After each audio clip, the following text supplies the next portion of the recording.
عن أبي هريرة رضي الله تعالى عنه قال قضى النبي صلى الله عليه وسلم إذا تشاجروا في الطريق ب7 أذرع أو كما قال عليه الصلاة والسلام নবী আলাইহিস সালাতু ওয়াস সালামের জামানায় দুই গোত্রের মধ্যে রাস্তা নিয়ে গন্ডগোল শুরু হয়ে গিয়েছিল। রাস্তা কম দিবে, বেশি রাস্তা ছাড়বে না, যেটা আমাদের স্বভাব। আগেও এমন স্বভাব ছিল, মানুষ তো রাস্তা বেশি দিবে না, অল্প রাস্তা ছাড়ছে, অল্প রাস্তা। কিন্তু সমাজের মানুষ বাদী হয়েছে যে না, এতটুকু রাস্তা দিয়ে তো আমরা চলাচল করতে পারবো, কিন্তু সামানাদি তো আমাদের বাড়িতে নিতে পারবো না, ফসল আমাদের বাড়িতে নিতে পারবো না, কোনো যানবাহন আমার বাড়ি পর্যন্ত যাবে না। সমাজের মধ্যে গন্ডগোল লেগে গেছে। বিশ্বনবী মুহাম্মদুর রাসূলুল্লাহ সাল্লাল্লাহু আলাইহি ওয়াসাল্লামের কাছে বিচার চলে গেল। আল্লাহর হাবিব সেখানে উপস্থিত হলেন। নবী আলাইহিস সালাতু ওয়াস সালাম দেখতে পাইলেন রাস্তাটা আসলে অত্যন্ত কম, 3 থেকে 3.5 হাত জায়গা ছাড়ছে। আল্লাহর হাবিব বিশ্ব নবী মুহাম্মদুর রাসূলুল্লাহ সাল্লাল্লাহু আলাইহি ওয়াসাল্লাম রাগ হয়ে গেলেন। নবী আলাইহিস সালাতু ওয়াস সালাম ফয়সালা দিয়ে দিলেন। আবু হুরায়রা রাদিয়াল্লাহু তাআলা আনহু বলেন, কাযান নবী সাল্লাল্লাহু আলাইহি ওয়াসাল্লাম ইযা তাশাজারু ফিত তারিকি ব7 আযরুইন। আল্লাহর হাবিব বিশ্ব নবী মুহাম্মদুর রাসূলুল্লাহ সাল্লাল্লাহু আলাইহি ওয়াসাল্লাম যখন সাহাবায়ে কেরাম রাস্তা নিয়ে ঝগড়া করছিল, রাস্তা নিয়ে যখন বিবাদ করছিল, আল্লাহর হাবিব রাস্তাকে দ্বিগুণ বাড়ানোর নির্দেশ দিয়েছিলেন। 7 আযরুইন, প্রায় 7 হাত ওসার করে তোমরা রাস্তা নির্মাণ করো, দিতেই হবে। সুবহানাল্লাহ বলেন। কমপক্ষে 7 হাত, 7 আযরুইন। 7 মানে 7, আযরুইন মানে হাত, গজ আসে, কমপক্ষে 7 হাত ওসার। وقال رسول الله صلى الله عليه وسلم اجعلوا الطريق 7 আযরুইন। রাস্তা যখন নির্মাণ করবে, যে কোনো রাস্তা বানাইতে গেলে কমপক্ষে যেন 7 হাত ওসার হয়। কারণ 7 হাত ওসার হলে সাধারণত মিনি যে যানবাহন গুলা, এগুলা বাড়ি পর্যন্ত পৌঁছতে পারবে, অনায়াসে মানুষের ফসল বাড়িতে উঠাইতে পারবে। আর আমাদের চিন্তা ভাবনা পুরো উল্টা। 7 হাত আছে, সেটা 3 হাত কেমনে করা যায়? আগে ভ্যান যাচ্ছিল, এখন যেন মোটর সাইকেলও না যায়।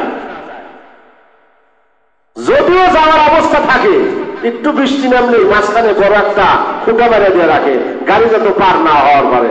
এই কথা বলেন ঠিক না বেঠিক?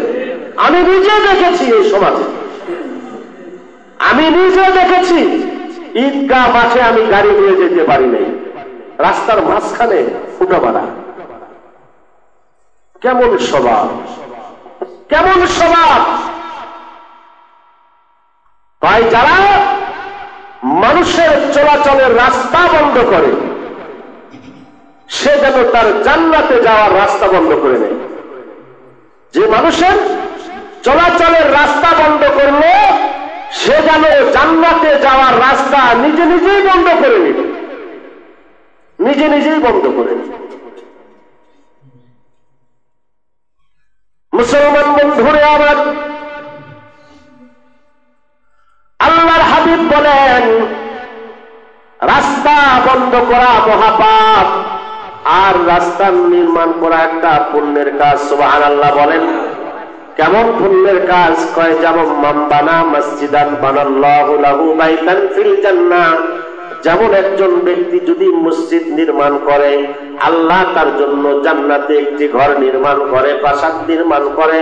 তদ্রুপ মান বানা তরিকান লিন্নাসি বানাল্লাহু লাহু বাইতান ফিল জান্নাহ। সত্যিকারে মানুষ যদি খেদমতের আশায় আল্লাহকে খুশি করার জন্য, মানুষের চলাচলের জন্য যদি রাস্তা নির্মাণ করে দেয়, রাস্তা যদি তৈরি করে দেয়, আল্লাহ পাক রব্বুল আলামিন জান্নাতে তার জন্য প্রাসাদ নির্মাণ করে দিবে, জান্নাতের রাস্তা তার জন্য সহজ করে দিবে।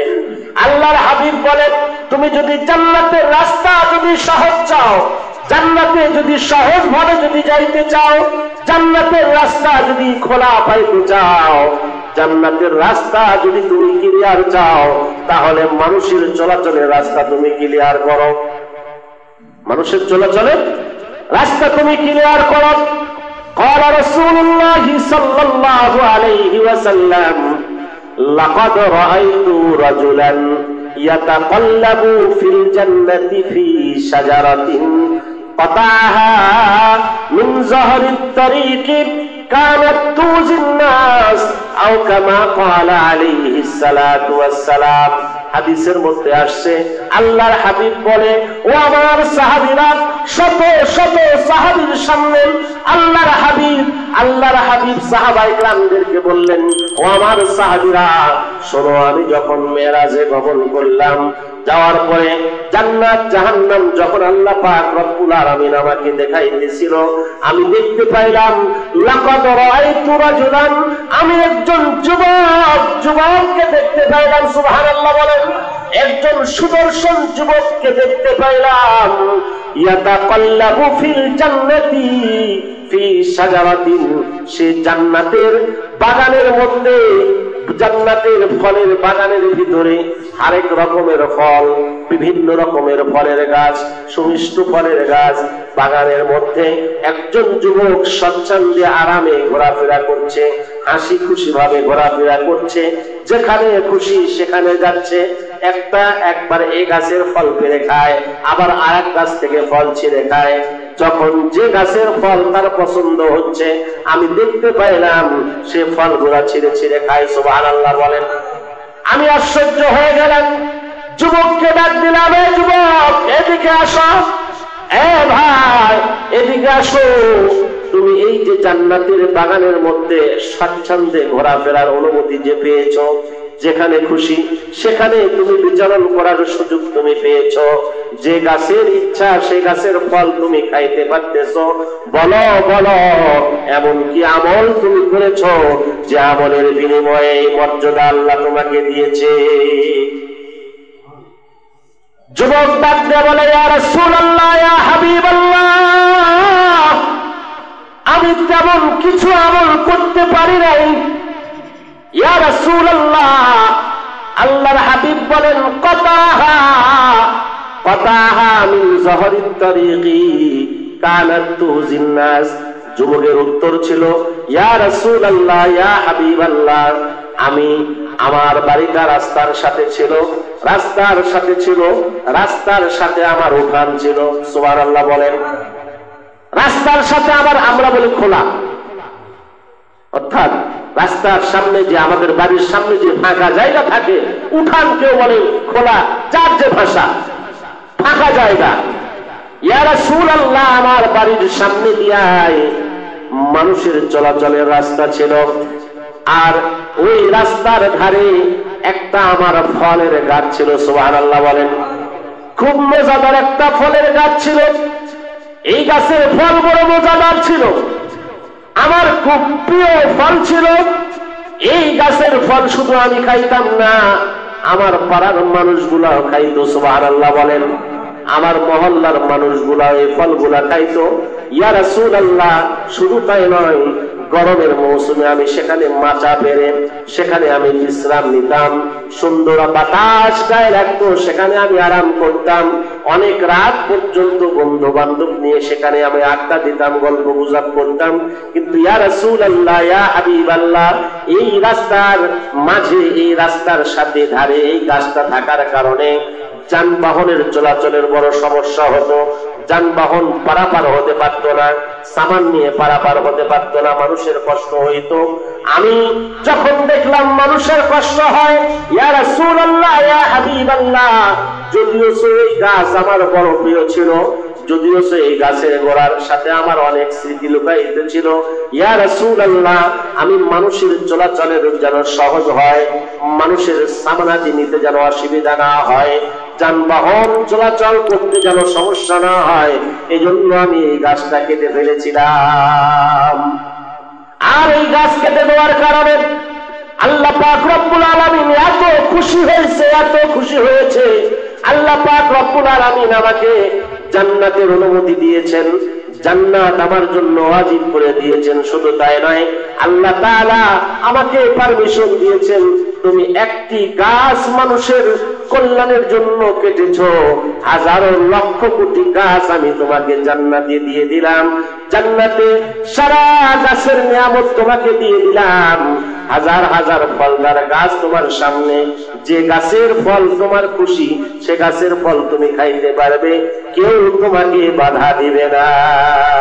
সুবহানাল্লাহ বলে, মুখের কথা নয়, রাসূলের হাদিস। লাকাদ রাআইতু রাজুলান, আমি একজন যুবককে দেখলাম, ফিল জান্নাতি, জান্নাতের মধ্যে, ফি শাজারাতিন, জান্নাতের ফলের বাগানের মধ্যে। সুবহানাল্লাহ বলেন। শাজারাতুন মানে গাছ, শাজারাতুন মানে কি গাছ, ফলের বাগানের মধ্যে, সে বাগানের মধ্যে স্বাচ্ছন্দ্যে ঘোরাফেরা করছে, যে গাছের ফল সে গাছ ইচ্ছা সে গাছের ফল খাচ্ছে। তাকে জিজ্ঞেস করা হলে সে উত্তর দিল, এটা আমি অন্য কোনো বড় নেক আমলের বদৌলতে পাই নাই, আমি মানুষের চলাচলের পথে বাধা সৃষ্টি হওয়া আমার একটি ব্যক্তিগত গাছ আমি কেটে দিয়েছিলাম, যেন মানুষের চলাচলে কোনো সমস্যা না হয়, মানুষের চলতে যেন কোনো কষ্ট না হয়, মানুষের সামনাদি নিতে যেন কোনো সমস্যা না হয়, রাস্তা ক্লিয়ার করে দিয়েছিলাম। আল্লাহ এই জন্য এত মর্যাদা আমাকে দিয়েছে, হাজার লক্ষ ফলের বাগান আল্লাহ তাআলা আমাকে দিয়ে দিয়েছেন। সুবহানাল্লাহ। রাসূলের হাদিস। এই জন্য মন উদার করতে হবে, মনের ভিতরে যে সংকীর্ণতা এটা দূরীভূত করতে হবে। আজকে আমাদের মন এত ছোট, এত হিংসা আর এত বিদ্বেষ আমাদের দিলের ভিতরে, যে আমরা এক হাত জায়গা মানুষের চলাচলের জন্য ছাড়তে রাজি নয়। কথা বলেন, এক হাত জায়গা ছাড়তে রাজি নয়। তুমি এক হাত জায়গা যদি ছাড়তে রাজি না, আল্লাহ যদি বলে আমিও এক হাত জায়গা তোমাকে জান্নাতে দিব না, কি করবে তো? আল্লাহর হাবিবের করা হুঁশিয়ারি, যে মানুষের রাস্তা বন্ধ করে সে যেন জান্নাতের রাস্তা নিজ হাতে বন্ধ করে দিল। জান্নাতে যাওয়ার যে সুযোগ, এই সুযোগটা সে নিজ হাতে বন্ধ করে নিল। এজন্য রাস্তা বন্ধ করা যাবে না, পারলে রাস্তা মানুষের জন্য আরো উন্মুক্ত করে দিতে হবে, মানুষের চলাচলের পথ আরো সুন্দর করে দিতে হবে। আল্লাহর হাবিব বলেন, ফাআতুত তরিকা হাক্কাহা ওয়া ক্বালু ওয়া মা হাক্কাত তরিক ইয়া রাসূলুল্লাহ, ক্বালা সাল্লাল্লাহু আলাইহি ওয়াসাল্লাম, গদ্দুল বাসারি ওয়া কাফুল আদা ওয়া রাদ্দুস সালাম ওয়া আমরুন বিল মারুফ ওয়া নাহয়ুন আনিল মুনকার ওয়া ইরশাদুদ দাল্লা আও কামা ক্বালা আলাইহিস সালাতু ওয়াস সালাম। আল্লাহর হাবিবের জন্য বলেন, তোমরা রাস্তার হক আদায় করো। যখন বাড়ি থেকে রাস্তায় যখন নামবে, রাস্তায় যখন চলাচল করবে, রাস্তার হক আদায় করো। এমন ভাবে রাস্তার মধ্যে অবস্থান করো না যার দ্বারা মানুষের কষ্ট হয়। সাহাবায়ে কেরাম রাসূলকে জিজ্ঞেস করলেন, ইয়া রাসূলুল্লাহ, ইয়া হাবিবাল্লাহ, মা হাক্কুত তরিক, রাস্তার আবার হক কি, কিভাবে চললে রাস্তার হক আদায় হবে? আল্লাহর হাবিব বলেন, এক নাম্বার হক হলো গদ্দুল বাসারি, চেহারা দৃষ্টি, নিজের দৃষ্টিকে রাস্তার নিচের দিকে রাখো, নিচের দিকে রাখো, উপরের দিকে তাকিয়ে যেও না। এর দ্বারা তোমারই সমস্যা, হয়তো কারো সাথে হোঁচট খেয়ে পড়ে যাবে। অথবা চেহারা দৃষ্টি যদি উপরের দিকে থাকে, বেগানা নারী যদি সামনে দিয়ে যায়, তার প্রতি তোমার দৃষ্টি পড়বে। এই জন্য সবসময় দৃষ্টিকে অবনত রাখা, নিচের দিকে তাকিয়ে, রাস্তার দিকে তাকিয়ে তাকিয়ে হাঁটা। 2 নাম্বার হলো কাফুল আযাব। কাফুল আযাব, পথচারীদেরকে কষ্ট দেওয়া থেকে নিজেকে বাঁচিয়ে রাখা। কোনোভাবেই পথচারীকে, রাস্তায় চলাচল মানুষগুলাকে কষ্ট দেওয়া যাবে না। এই কষ্ট দেওয়া থেকে নিজেকে বাঁচিয়ে রাখা, এটা হতে পারে তুমি রাস্তার মধ্যে কোনো কাঁটা পড়ে আছে, সেটাকে সরাইয়া দিলে, দেখতে পাইলে যে এখানে কাঁটা, তারপরেও তুমি ইচ্ছা করে সেখান থেকে কাঁটাটা সরাইয়া দিলে না, তার মানে তুমি ইচ্ছা করে মানুষকে কষ্ট দেওয়ার ধান্দা। কথা বলেন, দেখছো একটা ইটা পড়ে আছে, 1 সেকেন্ড দুর্ঘটনা হওয়ার সম্ভাবনা, তারপরেও তুমি সেটা সরালে না। ইচ্ছা করে রাস্তার মাঝখানে তোমার গাড়িটাকে দাঁড় করায় রাখলে। বাজারটা তুমি জানো নিজের বাপ দাদার সম্পদ মনে করছো, রাস্তার একেবারে মধ্যভাগে আসে আড্ডা দিচ্ছ, গল্প বোঝান, গল্প করার জায়গা নাই, রাস্তার মাঝখানে আসে বন্ধুর সাথে আড্ডা। স্ট্যান্ড গুলো যায় দেখেন না, গাড়ি ফুটে ফুটে এমন অবস্থা, এমন অবস্থা যেটা রাস্তার মাঝখানে চলে আসছে, যার কারণে দুর্ঘটনা ঘটে। আল্লাহর হাবিব করা হুঁশিয়ারি, খবরদার, খবরদার, মুসলমান, কোনোভাবেই রাস্তায় এমন কোনো কাজ করা যাবে না যার দ্বারা মানুষের চলাচলের কষ্ট হয়। সবসময় রাস্তাকে পরিষ্কার রাখার ফিকির ভিতরে রাখতে হবে, সবসময় রাস্তাতে যানজট মুক্ত রাখার চেষ্টা করতে হবে। তোমার কারণে যেন রাস্তায় কোনো মানুষের চলাচল করতে যেন অসুবিধা না হয়। قال رسول الله صلى الله عليه وسلم الإيمان بضع وسبعون شعبة أفضلها قول لا إله إلا الله وأدناها إماطة الأذى عن الطريق। আল্লাহর হাবিব বলেন, ইমানের 70টার উপরে শাখা রয়েছে, এর মধ্যে সবচাইতে বড় শাখা হলো কালেমা লা ইলাহা ইল্লাল্লাহ বলা, এটাকে দিলের মধ্যে বিশ্বাস করা, এটার জিকির আজকার নিজের দিলের মধ্যে করা, এটার জিকির জপা। আর সবচাইতে নিচের শাখা হলো ইমাতাতুল আযা আনিত তরিক, রাস্তা থেকে কষ্টদায়ক বস্তুকে সরায়া দেওয়া, রাস্তাকে কষ্টমুক্ত রাখা, রাস্তার মধ্যে কোন রকম অপ্রীতিকর, কোন রকম অশান্তিকর, মানুষের কষ্ট হয় এমন কোন না কাজ করা, এমন কোন কাজ না করাটা হলো ইমানের একটি শাখা। সুবহানাল্লাহ বলেন, ইমানের শাখা বলা হয়েছে।